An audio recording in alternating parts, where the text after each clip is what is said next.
When I say give attention, there's an element of appreciation of everything, of the little things. And you begin to realize that your entire life consists mainly of little things. You're always going from here to there, looking around, handling things. That is sometimes called gratitude.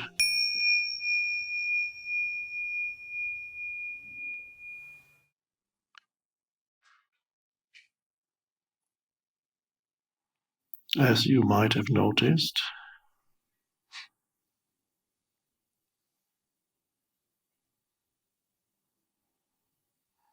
it always takes a while before I start to speak.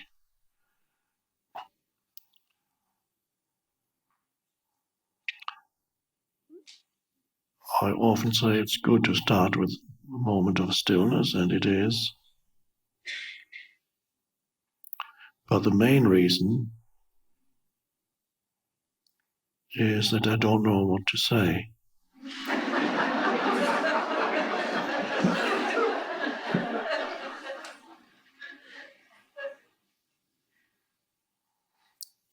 And that could be a very uncomfortable place or situation to be in.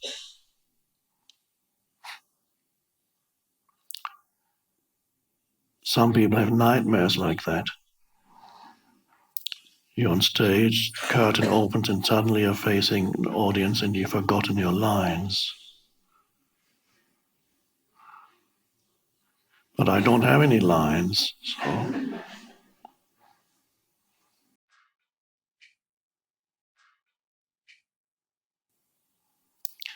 so here's the secret. It's becoming comfortable with the state of not knowing.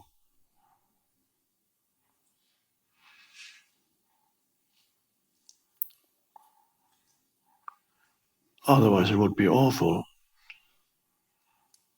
Oh my God.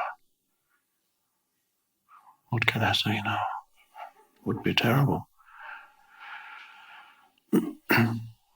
And of course, that is a kind of trust, which I suggested the other day as a better word for faith, trust.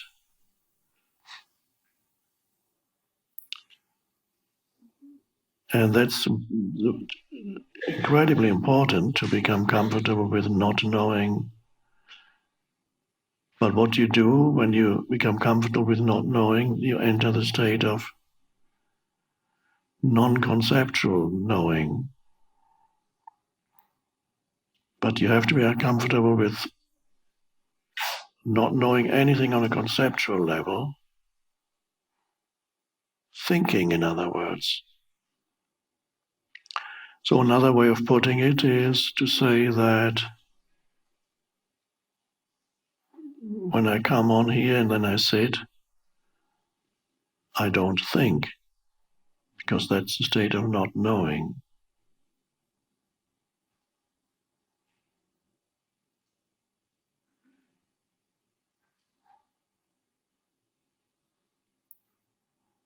And in the gaps between sentences or words,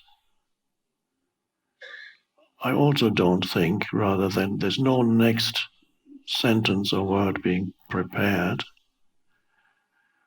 It just comes. And that's for you. I'm saying that because that also is a state of consciousness that you can enter, and you're doing it to some extent. When you don't label things, when you step back from thought, become comfortable with just being present.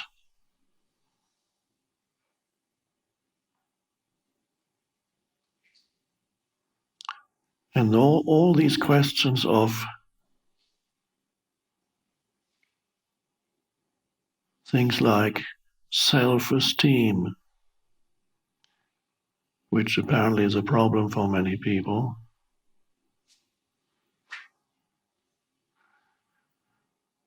Either they have low self-esteem or they have exaggerated self-esteem, or it fluctuates. And there are books written about how you can improve your self-esteem, and probably workshops. I don't know what they teach you. Maybe it's good, maybe not. But the simple thing is that in that state of no thought, but alert presence, all these questions about self-esteem resolve themselves into nothingness because you're no longer looking for some perceived value in a conceptual sense of self, the personality, and you can sense the power that is within you, that is nothing to do with a person. And that's where your self-esteem comes from. And it's not comparative. In the normal state of consciousness, self-esteem is always comparative.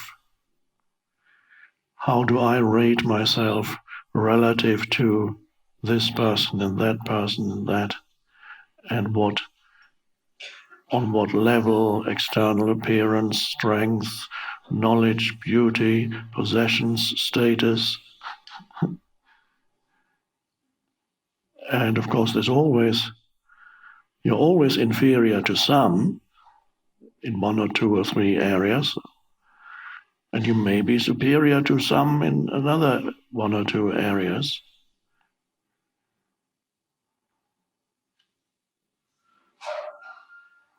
But that's the power of stillness, that's another way of putting it, the power of inner stillness. That is the true seed of self-esteem, and you can't really call it self-esteem anymore. But you realize the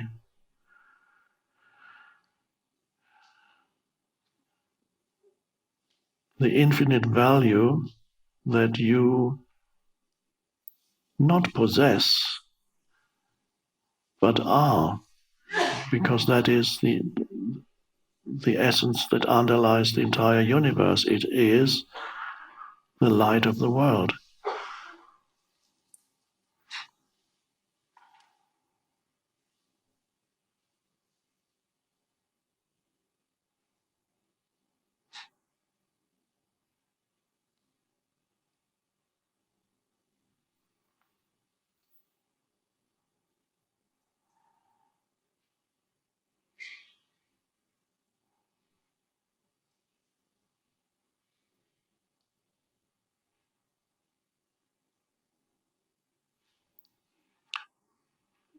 And you don't compare yourself to others anymore. You feel neither inferior nor superior. The ego is always either inferior or superior. So you might be surprised if I tell you, even I'm a small guy, even if I'm standing next to a big, muscular guy towering above me with a big ego. I'm not thinking of anybody in particular at the moment, but it has happened in the past. I don't feel inferior. It's just,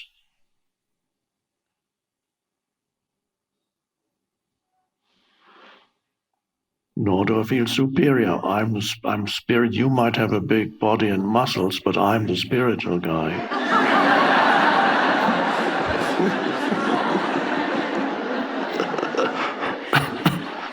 That would, of course, is the ego talking. And this is a very interesting strategy of the ego. The spiritual ego can come in, and without you knowing it, you still have a conceptual sense of self, but it's turned spiritual. that's a trap that some spiritual teachers fall into too. And you know it when they make certain pronouncements. We touched on this before, and that is they explain that they are superior to any other teacher, for example. Either any other teacher alive now, or I've seen one or two spiritual teachers or read about them who actually claim that they are superior to any spiritual teacher that ever lived or ever will live. Well, that should cover it.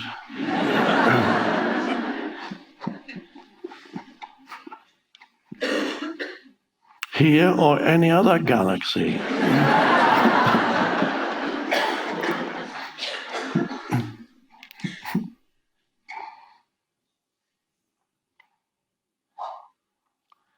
So the most important practice on your journey, spiritual journey into the present moment, the journey without distance, is to become comfortable with not knowing, which means to become comfortable with not thinking. You don't need to demand that there should be long periods when you're not thinking, just moments when you're simply looking, listening, perceiving, or being, and you don't know anything in that moment. Not conceptually, but you access the source of all knowledge of all knowing.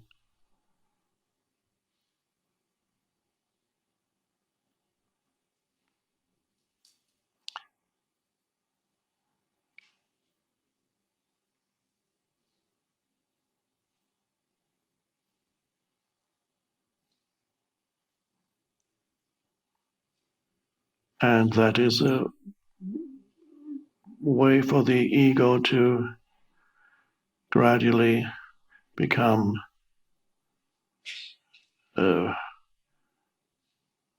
weaker, just gradually subside, no longer runs your life, which is what is the ego? The unobserved mind. It may still come in here and there, it probably will.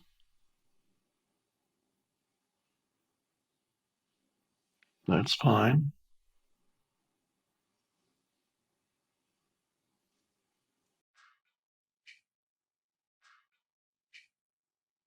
So part of this is, of course, to give more attention to the present moment, because the more you think, the more future you generate. And the more attention you give to the present moment, the less thinking.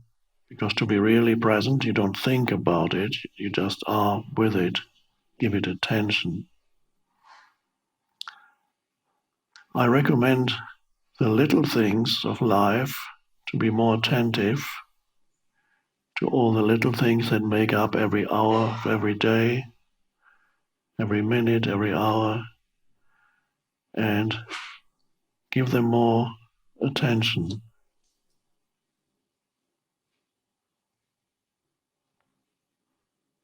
Walking, steps, one step at a time, objects that you're handling, all the time you're handling objects in your life, you're always touching something, putting something here and there. Is everything that you handle just a means to an end, or are you able to just appreciate the simple presence or even of a so-called inanimate object? Contemplation also of all the lovely things that make up your environment, part of your environment. For example, if I were sitting here alone, let's say I'm waiting for everybody to arrive.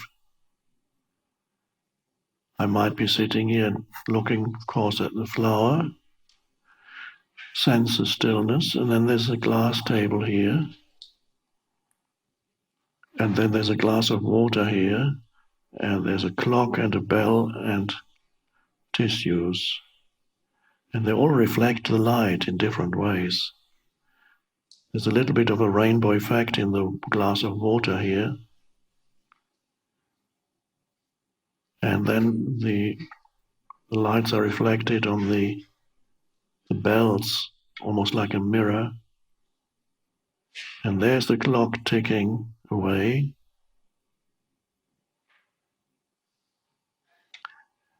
It's a beautiful scene. Sometimes you go to an art gallery, well, not so much with modern art, but a very favorite thing would be still life artists. And it took a while in art before they discovered the artists in the history of art, before they discovered the seemingly insignificant things and started to give attention to those.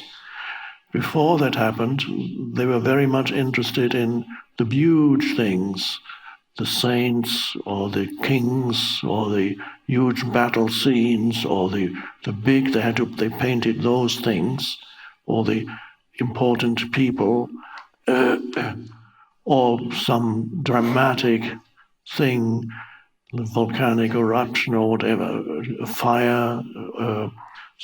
And then at some point they started to discover the beauty and the incredible sense of the quality that is in the little things. They started painting, for example, simple people. The Dutch artists, perhaps I'm not that knowledgeable about artists, but the famous Dutch paintings show it's not so much big, important people. They show simple people, a woman in the kitchen baking bread, simple people sitting around the table eating a very simple meal, and there's the light, incredible light effects. Light comes through the window, and there's an incredible sense of presence and aliveness in the painting. And this is a scene that in normal life you would never have, unless you're really very conscious. Nobody would have stopped and said, "Oh, isn't that amazing? These people are sitting around a table eating a simple meal, and there's light coming through the window." Nobody would have done that. Perhaps after more of these artists depicted relatively seemingly insignificant things, perhaps it motivated some people to give more attention to that. But even now, people very much overlook that, and you overlook then a large part of your life. You don't give it attention. When I say give attention, there's an element of appreciation of everything, of the little things. And you begin to realize that your entire life consists mainly of little things. Even if you're a VIP, it still consists mainly. You're always sitting somewhere, standing somewhere, looking around, handling things, going from here to there, either on a bus or your private jet.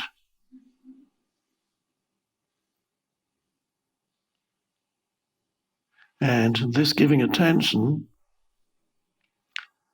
that is sometimes called gratitude. That's kind of part of it, this appreciation. But I don't necessarily use the word gratitude too often, because it implies that you say to somebody, "Oh, thank you." But there's a simple appreciation of the isness of things, of their presence. So you no longer regard almost continuously your entire environment as a means to an end. And what's the end? You need to get to some future moment where suddenly everything is going to be better than now.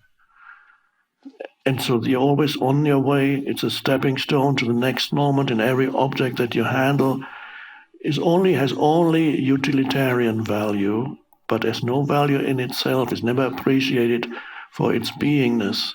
And then you do the same to human beings. They're only regarded, what can they do for me now? How do they fit into my schemes, into my plans? Because there's a future orientation continuously, which is the mind. Because there is no future, it's created by the mind.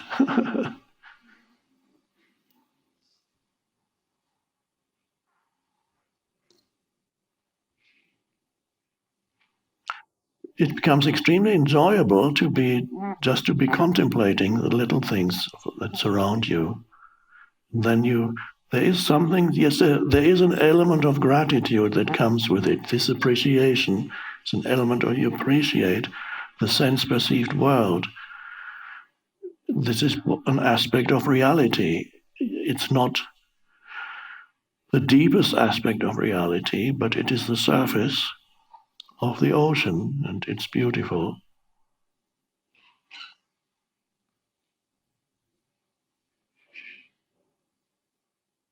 And that also means it's not just when you are quietly contemplating, it's also when you're going from A to B to perform some action, you're going to buy something, going to the whatever it is, post office.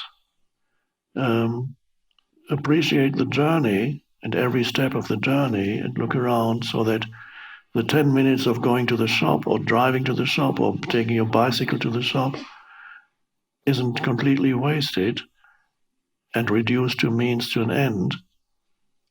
And you can actually, that every moment is significant, and ultimately it's only ever the one moment.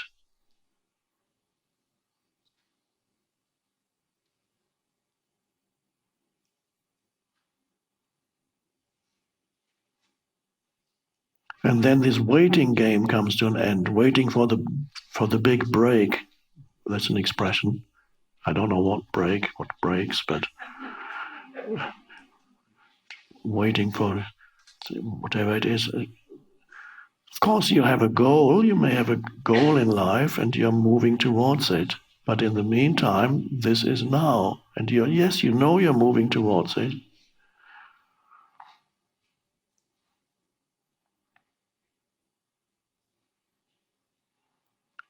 It becomes very enjoyable to be wherever you are when you have this ability to contemplate the little things, both when you're passively contemplating or when you are moving, in being engaged with things.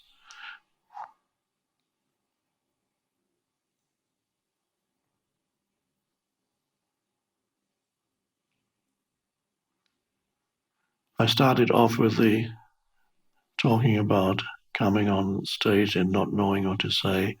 I'll tell you about dreams that I sometimes have. Two types of dreams. Because dreams can come from different levels. There are deep dreams and there are surface dreams. In deep dreams, I sit in front of an audience like this, and it's basically very much like this. And I speak, and wonderful things coming out of my mouth, and I don't know where they come from. And the teaching arises, and I can sense and sometimes I know towards the end that it's a dream, and then in the dream I think, oh, it would be nice to remember what I just said. But usually I don't. It is almost like in the deepest dreams, in some astral dimension, the teaching is actually happening. And then occasionally I have a surface dream in which I enter a building to give a talk, and then things happen.